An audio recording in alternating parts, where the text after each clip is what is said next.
네, 국내 증시 흐름을 확인해보고 오늘 시장 대응 전략 본격적으로 세워보도록 하겠습니다.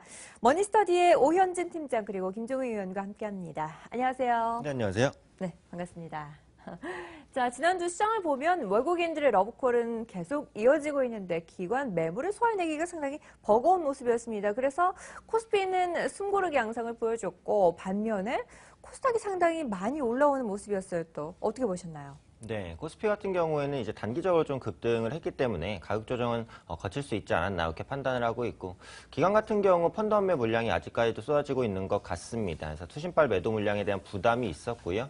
다만 이제 금융투자 부분의 매도는 좀 진정이 됐었다라는 부분들, 외국인의 수급은 유입되고 있다라는 부분이 지수의 하단은 좀 지지해주지 않을까라는 기대감을 좀 가지고 있고, 코스닥 같은 경우에는 6년 9개월 만에 최고치를 경신하는 모습이었습니다. 기관과 외국인의 양매수가 유입이 됐고, 특히 외국인 같은 경우 724억 규모를 매수를 했는데 거의 뭐 올해 들어서 최대 순매수다라고 보시면 될 것 같아요. 그래서 매수한 섹터군을 보면 IT 업종과 이제 바이오 제약 부분에 좀 집중이 되어 있는 모습이었습니다. 그래서 실적이 양호하거나 향후 실적 개선에 대한 기대가 있는 섹터들을 주로 담았다라고 보시면 되겠고요.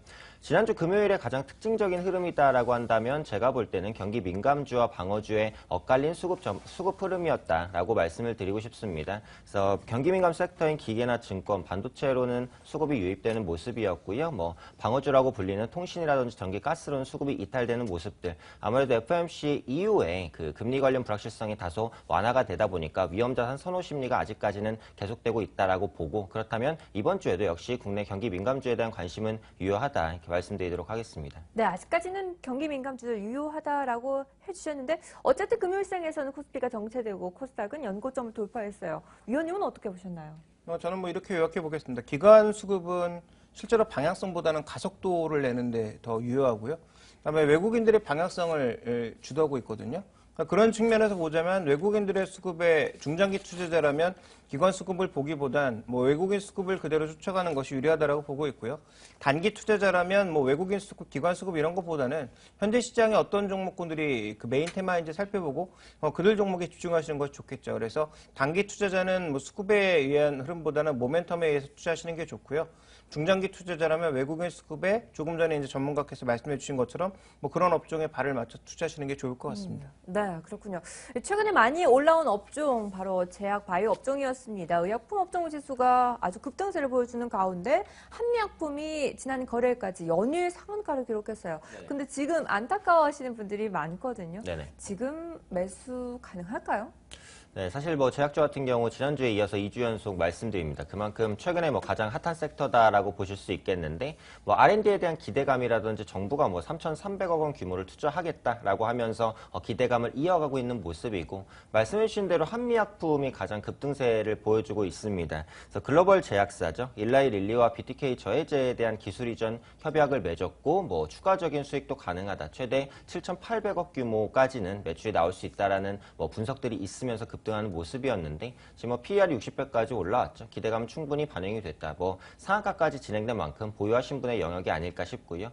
저는 제약과 바이오 섹터가 올해 상반기는 적어도 주도할 것이다라고 봅니다. 그렇다면 결국은 어떤 종목을 살 것이냐인데, 과거에 셀트리온이 조정받으면서 이제 다른 제약이나 바이오주의 수급이 옮겨가는 모습들이 나타났거든요. 그래서 제약주 내에서도 뭐 그 종목 간의 순환매가 진행될 것이다라고 봅니다. 그렇다면 외국인과 기관의 수급이 몰리고 있으면서도 주가가 많이 오르지 않았었던 종목들 주목해 보시면 좋겠고, 예를 들면 이제 신약 개발 가능성을 가진 한올 바이오파마나 제넥 부분의 강점을 가진 신풍제약 같은 종목들 추가적인 상승 가능성이 있으니까 관심 있게 보시면 좋겠고요. 지난주에 언급드렸던 동아ST 뭐 상승 시작했지만 그렇게 많이 오르진 않았습니다. 그래서 조정 시에는 여전히 뭐 관심 가능하다 판단하고 있습니다. 네, 그럼 제약주 위원님 더 가나요?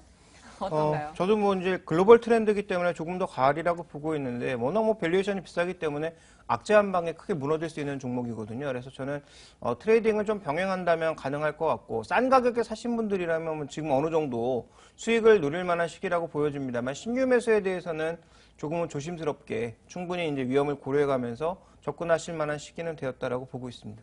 네, 제약주들 일단은 보유자의 영역으로 보고 있고 신규 매수에서는 매수 타이밍을 좀 중요하게 생각해 보셔야겠습니다. 자, 그리고 또 종목별로 확인을 해보면 CJ태안통운이 급등을 하면서 택배 시장에 대한 성장성 아직까지 유효하다라고 보고 있는데 이게 과연 주가까지 연계가 되면서 모멘텀이 될 수 있을까요? 네, 일단 뭐 지난주에는 긍정적인 주가 모멘텀이 됐죠. 그래서 급등하는 모습이 나타났습니다.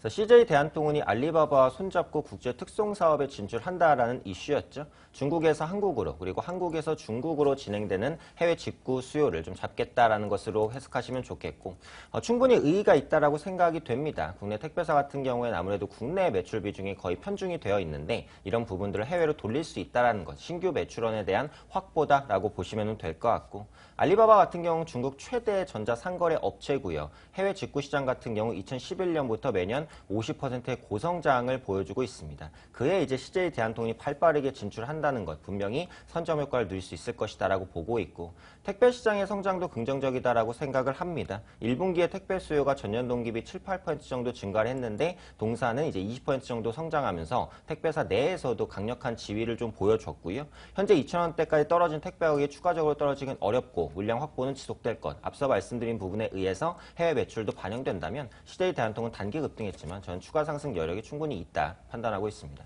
네, 그럼 이제 전체적인 시장 그림을 좀 그려보도록 하죠. 이번 주 시장 어떤 부분에 수급적인 측면에 포인트를 둬야 되는지, 그리고 이번 주 유망할 만한 종목은 어떤 종목이 있을까요?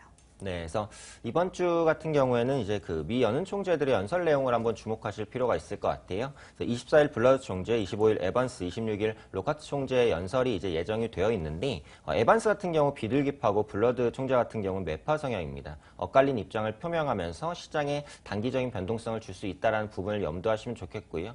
또 이번 주에 중국 지표 발표가 있습니다. 3월 HSBC 제조업 PMI 지표인데 2월 같은 경우 50.7로 지표가 좋았어요. 그래서 연속적인 개선세를 이어갈 수 있을 것인지를 확인을 하시면 좋겠고 저는 뭐 어떻게 나오든 좋다라고 생각을 합니다. 잘 나온다면 중국 경기에 대한 기대감, 잘 못 나온다면 중국의 부양 정책에 대한 기대감이 있을 것으로 보기 때문에 중립 이상의 이벤트가 될 것이다 판단하고요. 이번 주 관심주로는 삼성 SDI를 말씀드리도록 하겠습니다. 전에도 한번 언급드린 종목이긴 한데요. 전자재료 부분의 이익 개선이 기대가 됩니다. 반도체 업황 호조로 인해서 소재 부분의 매출 그리고 OLED 부분의 매출도 개선되고 있고 뭐 전기차 빼놓을 수 없죠. 2차 전지의 성장성도 여전하다라는 측면에서 현 시점에서 뭐 빠르진 않지만 우상향할 수 있는 종목군이다 판단하고 있습니다. 네, 일단 미 연은 총재의 연설에도 주목을 해봐야겠고 국내와 또 가깝게 있는 중국에서 제조업 지표가 발표될 텐데 이런 소식도 들어오는 대로 전해드리도록 하겠습니다. 오늘 시장에서 유망주는 삼성 SDI 꼽아주셨습니다. 여전히 2차 전지에 대한 성장성이 보유하다라는 의견을 제시해 주셨고요. 이런 흐름들 주목해서 살펴보도록 하겠습니다. 자, 지금까지 머니스터디의 오현진 팀장 그리고 김종효 위원과 함께했습니다. 오늘 말씀 감사합니다. 네, 감사합니다.